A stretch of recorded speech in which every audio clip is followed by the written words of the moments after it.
Yeah, there are a ton of Hearthstone cards getting nerfed. They're finally putting out a monster patch nerfing so many of the top decks, and I was looking for like what might be left behind that shows a lot of promise, and I think this mid-rangey High King Shaman deck actually has a good chance to be one of the best decks. Of course, it's running Muradin, High King, and High King's Hammer, offering a ton of lethality, but this one does not lean into that like self-damage package so much. I've seen this really floating around for the last week or so since the expansion hit, and hadn't checked it out just yet, which annoys me because it's running Death Roll, one of my favorite freaking cards. I always vouch for this card. It's also got this kind of big spell package with Furious Fouls that enable both Hagatha, but perhaps more importantly, Bumbling Bellhop, which you can hand buff this with like Bird Watching or Fly to the Firehawk, make a really big Bumbling Bellhop, and big awesome Hagatha rewards. And those big spells also both just have a lot of lethality. This can go face, this can go face, this can certainly go face. So this deck has big damage, but it's not really a combo deck. And although it has some early game cards, it's not really an aggro deck either. None of these early game cards are that aggressive. Even Flux Revenant here doesn't have that much support. So a lot of the time in the early game, you're going to be just like playing Flight of the Firehawks and Bird Watchings and stuff, not trying to like smork people down early. And that means this really does fall again in that mid-rangey space.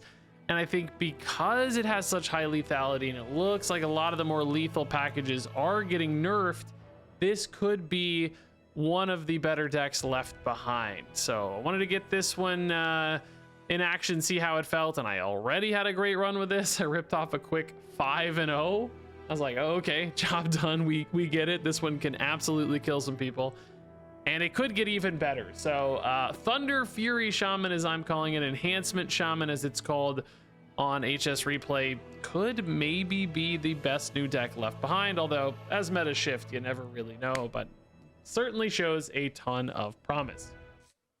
All right, dude, I just cannot believe these mulligan win rates, dude. Crazy numbers. I keeping the big spell in hand probably makes sense if we're gonna try to bird watching into a bumbling bellhop, but I just can't keep a 6-drop in my opening hand. I say screw the data,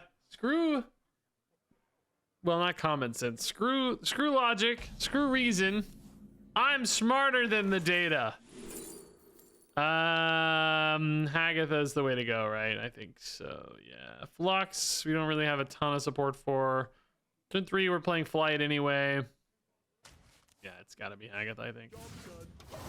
I was like debating in my brain if this is really another mid-range deck, because the reason I played this, I wanted to be like, look, another mid-range deck. It's so cool. I was like, is it actually kind of an aggro deck or a combo deck almost, I don't think it is. I think it's fair to call it a mid-range deck, It goes up to 6 mana, which is... I think a lot of the times we think of mid-range as maybe having, a 7 or 2, an 8 or 2, maybe stretching a little further. But it's like Power Band is certainly not in the early game, right? That was kind of the distinction for me when I was thinking about it. Ooh, maybe we just go Bellhop here over Hagatha right now. Yeah, I mean, we're going to probably go into Muradin High King stuff anyway. So this is just a big old pile of big stats, right? It's not running like an aggro start. Flux Revenant kind of is, but you're not even really supporting it that effectively. Murloc Rofen's definitely not an aggro card. A lot of your early game is actually just like card draw pieces, even Living Flames, while Bodies are card draw. Thunderquake, not, an aggro kind of card. You could maybe argue your Bellhops are, but not really. Again, aggro decks we expect to curve out on 1 and 2 more commonly. This definitely feels like a mid-range deck to me. It's like a faster mid-range than the Dragon Warrior we were playing, definitely. Like, it's more low to the ground than that, but I don't think I would ever describe it as an aggro deck. You could almost make a better argument, perhaps, that it could be a combo deck.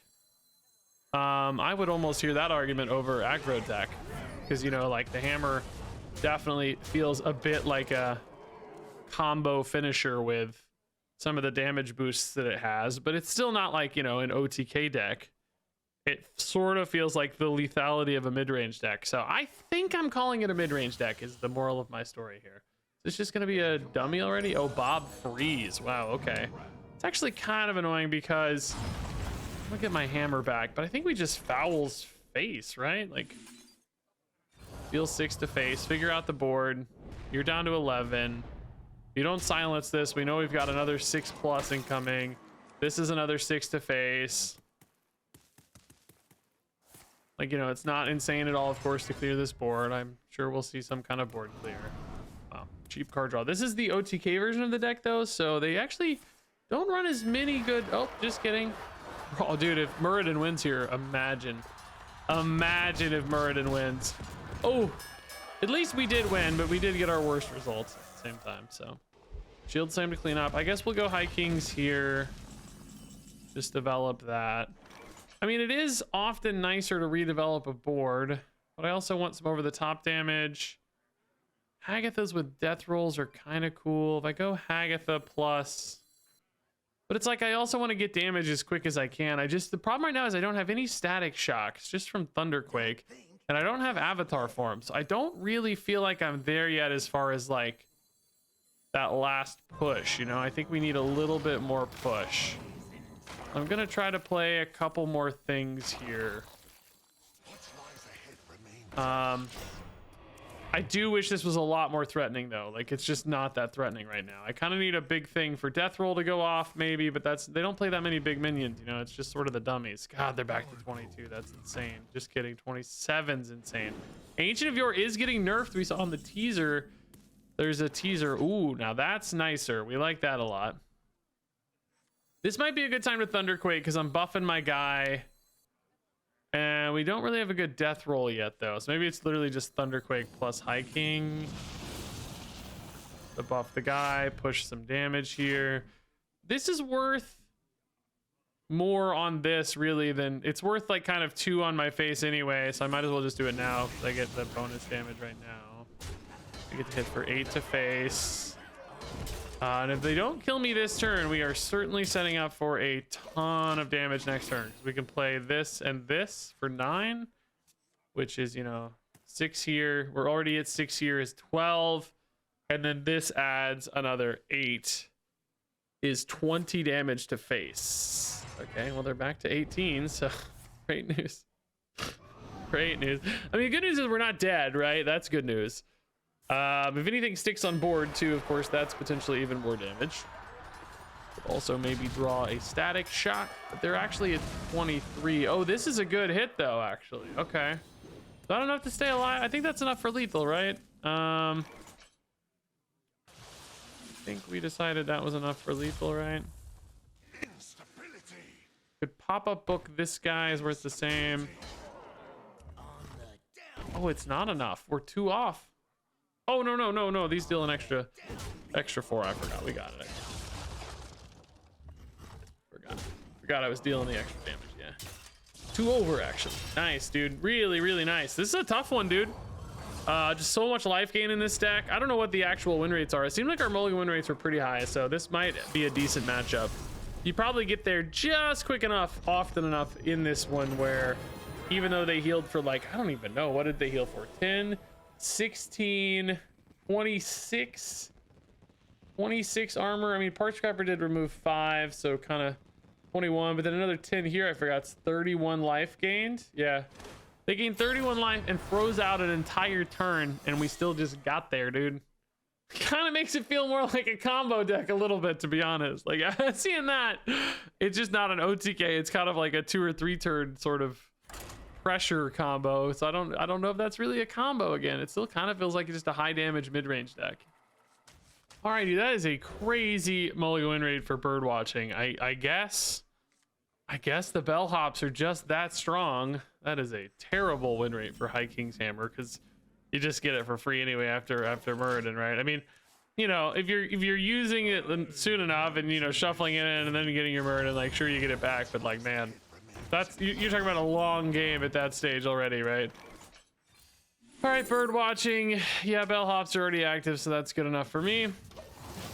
Try to catch up to this Flux Revenant already. We deal 2 damage to it ourselves as well, but I kind of want to save this, right? We think this is way better with High King on 6. Bumbling Bellhop. These cards, anytime a card that copies, man, we've talked about these before. Like there was that new one in Rogue that like stealth summon a copy of this. You know, those are always dangerous, man. They can always do crazy things. Any kind of buffs make those so busted. You just have to keep an eye on those sort of cards always. Bellhop it is, dude. Let's go. Don't even really hate Avatar Farm here, but not quite good enough. You kind of trust these 5/4s will readily set you up at least to take care of this, even if it's not perfect. Wow, I'm wrong. Good God, dude. That is the perfect answer. We don't even have that cards. This is a slightly different deck. This might be more in on the self-damage stuff. Our deck is kind of using the self-damage stuff as more of a backup almost. They are definitely literally all in, yeah. Okay, I mean, pop-up book's just gonna tidy it up, I guess, so that's fine. I don't play this though, right? My hand is really garbage. They really committed a lot there, actually, which I think was not a bad thing necessarily, right? Like dealing with my guys was important for them 100%. And man, what a redevelopment here too. Like what a reload on it. So totally worth just... Well, now Avatar Form's looking a little more spicy, but I also don't hate just Muradin. Just get the High King's Hammer right back. It would be nice to just High King to hammer first, you know, almost, and then get it back with extra stats. But I also just don't hate Muradin double trading right now, you know? And then we're just right back where we started, just minus a Muradin. So the next stage of the hammer is harder to hit, but I got like a good turn 6. Yeah, I just don't think death roll is very interesting here. So yeah, it's not ideal, honestly. If we were pulling out hammer out of the deck, I wouldn't even freaking hesitate. I do think there's actually a world where maybe you just don't trade this. You just like leave him on board as a 6/6 and hope he sticks. I think it would be pretty shaky. There's a lot of little removal and stuff in that deck, so I don't think that's a good idea, but I don't think it's the craziest idea ever. Now death roll is suddenly looking a lot better, but I guess fouls is also very clean, so let's just do fouls for now. Bellhop also intriguing, but maybe kind of a better turn 8, or I don't know, something. I think, you know, I would prefer to be using these fouls to go face a lot of the time, but I can't leave a 6/6 windfury up. That seems particularly troublesome. They've got a sick portrait for their deck, by the way. Just cool lightning themed stuff. We do not have that same sick. Awesome. Static shock to clear twice. Okay. They going face, actually? Going face. I like that. Set up for the win, my man. We're gonna do the same, dude. Actually, yeah, I mean, I think we don't have a lot of window on this. I think we gotta go soon, right? This should set up for a lethal next turn. Death roll plus Avatar Form plus Static Shock is a ton of damage if there's anything on board. Which, you know, hopefully we're not dead. Could be. It's not impossible, but they've already used some Static Shocks and stuff. I don't think their damage is gonna go crazy here. Okay, that's the guy for the death roll, so that's nice. Keep buffing that. Keep juicing it up. Juice it higher. Farseer Woe unfortunately absorbs too much damage off the death roll, making it much worse. It's probably worth it anyway though, just to go face harder. Was it lethal? We go to 5, 6, that's already 12 and 4. 12 and 4 is 16, right? I don't even think you need any of these to go face to have lethal, right? I did the math right. Oh, thank God I'm a genius and they all went face. I can't target the Static Shock buff on the Farseer Woe. I think I had 2 overkill anyway. I think I had so much damage that it like just didn't really technically maybe matter unless everything went to the Woe. Woo! I dodged a bit of a bullet, team. I had to play Static Shock first. Oh, we dodged a bit of a bullet, team. Wow, look at this, dude. Your one drop, bro, that's insane. Your one drop has a 14th hand rank for this deck. Wild. I think I'd rather play pop-up book into primordials. I'm gonna keep this. It's not like your dream turn one play or anything, but well, we definitely don't want two of them. But just setting up your insane turn two is nice. King Lane. All right, we do have what does it say? Draw a legendary minion for Gamora or a Garona? Gamora. Marvel Snap bleeding into my brain. Or no, the Kingslayers, excuse me, draw a legendary card. No, so we do have hammers, Muradin, Hagatha, Turbulus to, like, you know, Kingslayers could draw those instead of King Lane. So that's nice, I guess. Frogs on one. I mean, I feel pretty good against Rogue. I think generally, you know, we have a lot of ooh, flashback early though. Static Shock is just insane against these though, dude. Like, we have to do that, right? There's no question here. It's way too good to just shut these down. They both had such low health. So bird watching into Grofen next turn's nice. If you hit a Grofen, you probably take it, right? Just to get 2/3/3s against Rogue.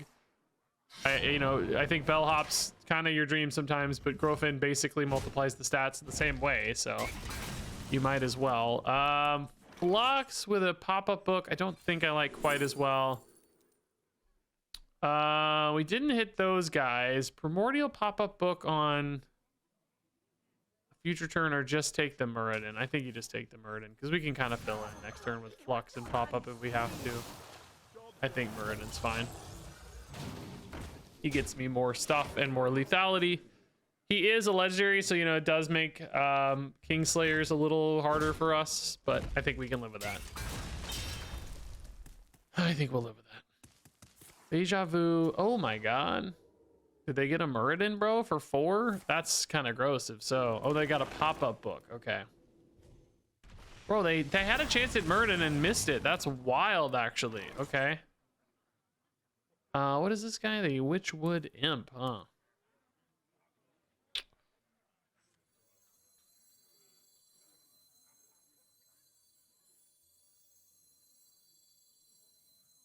I'm debating whether I...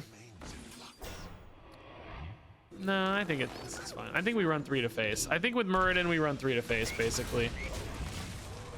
I think we know we're kind of looking for lethals before too long. Like, yeah, sure, the Flux dies basically for free, like, whatever. This is one where you wish he didn't have taunt, but that's, you know, that's definitely a balance lever for them, because otherwise, if you hit him behind stuff, imagine how busted he'd be. Constantly hiding behind 2 frogs. It'd be gross. Nightmare Fuel Flux for them. That's gonna be a lot harder for them to activate, though. They decide not to kill the Flux, though, interestingly. I could have taken some free trades on that. I mean, I'm definitely playing the Muradin here. Definitely trading into the 2 big targets. No problem for me. We'll send some damage face. Yeah, that's gonna seal it. Yeah, it's really crazy for them they didn't hit my Muradin. Does that card have any details? Discover a copy of card in front of his hand. No, it could have been Muradin. I think we just got lucky. Easy D5 with mid-range Thunderfury, Blessed Blade of the Windseeker Shaman. Oh, I love those Primordial Overseers. We don't currently have the nature spell, but I'm willing to risk it, man. They're so good. This card is such a standout. We'll go bird watching first, no problem. Flux Revenant on 2 is a fine option as well. If you draw Static Shock and can play it anyway, you're probably just ripping Primordial Overseer. Otherwise, Flux probably comes down. I think I still play the Flux over the bird watching, right? Ooh, now that we have a big spell, though, I think I might look for Bellhop. Because if you find Bellhop, you got the big spell for it. You're just getting a crazy turn 3 play. Yeah, I think I like that more. Spirit's a nature spell? Yeah, okay, that at least loads these up at some point, but turn 4 might be a little weird in the meantime. 0-3 Spirit of the Team. Okay, this is certainly a good turn 4 play. They forgot to attack face. It's all good for us. We like it. This guy does not die to static shock hits, so that's a little troublesome. I don't really want to have to stress about him though either, you know. Stingers are pretty expensive, but good at clearing these guys, that's for sure. 4 health, a terrible breakpoint for us there. I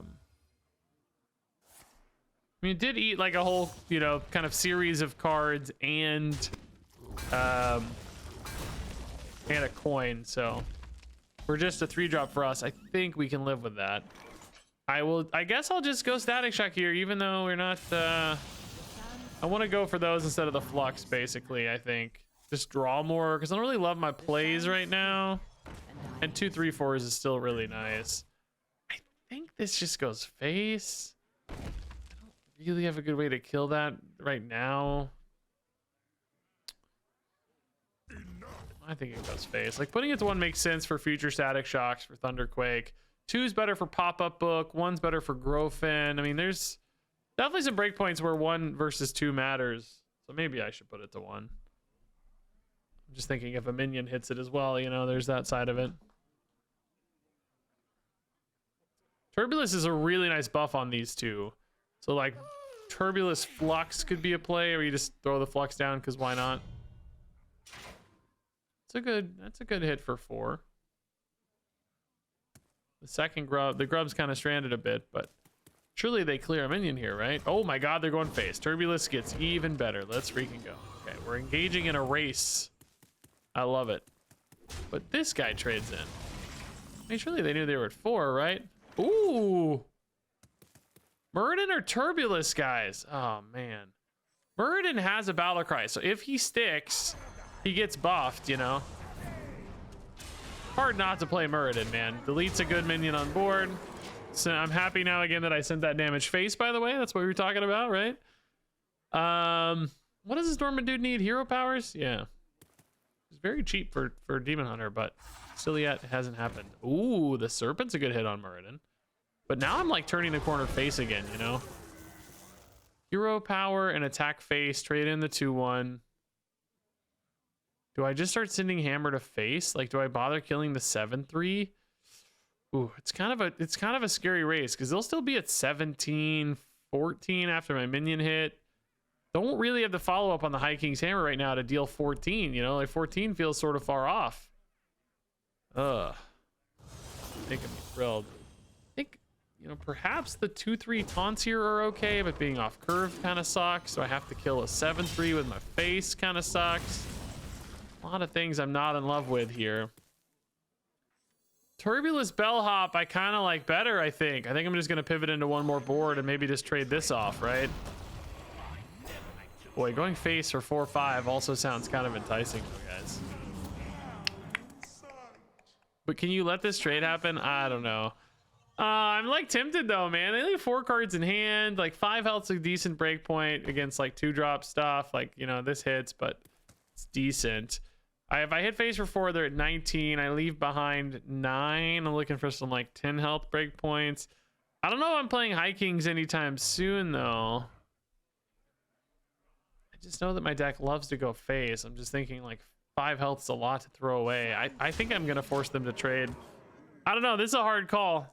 This could definitely, like, if they're able to clear my board and run face for 10, I'm gonna regret this big time. But I think they have to feel like they're in cleanup mode here and probably just trade this 7/3 into a taunt's my thought. In which case, you know, I'm not really exchanging much. I'm basically losing 2 attack on board, but I'm netting 4 attack to face. So, you know, hopefully it's a net gain here. But I don't know what this deck's actually running beyond what we've seen. I haven't really seen a Spirit of the Team Demon Hunter deck or Slumbering Sprite Demon Hunter decks. I don't know. We haven't actually seen... Well, is this just in the regular dormant aggro stuff? I feel like...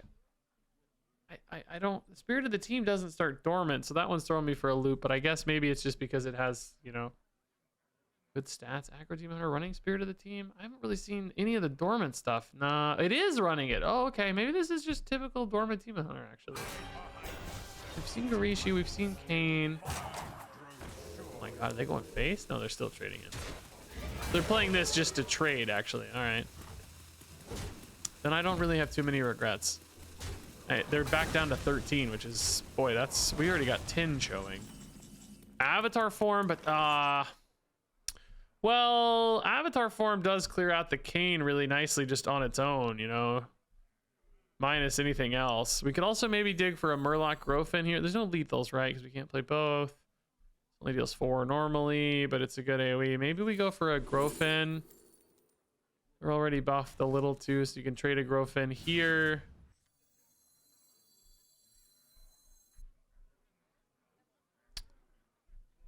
I don't have much else to do with the turns. The only thing, like, it does feel like kind of a weak follow-up here. Doesn't even value trade, which is kind of annoying. But I mean, I guess putting them to 9 generally wins you the game. I guess I'll just throw in a Flux Revenant and a... Well, maybe I still just play the Avatar form, actually. Yeah, I think that's right. I think it's this. Just use this for board development, right? This still sets you up for the 2-turn lethal. You're still at 20. You're feeling pretty good. I feel like, I guess just not seeing any of the Dread Seeds threw me off, but I think this is just pretty standard looking Dormant Demon Hunter. Yeah, I don't really see anything surprising yet, I guess. Red card on the Overseer is not a problem. They are using that to protect themselves, but they know I have Hammer in hand, so they know they're dead here. Death Roll is also very fun, but not actually lethal, I guess. Is it guaranteed? No. Boop. Boop. Yeah, dude, this deck, feel kind of done with it, man. I just ripped off a quick 5-0, I think. Feeling kind of done, man. I think we saw everything we need to see with this deck, dude. It's good, man. It's good stuff. Felt good, felt quick. Won a lot of games, man.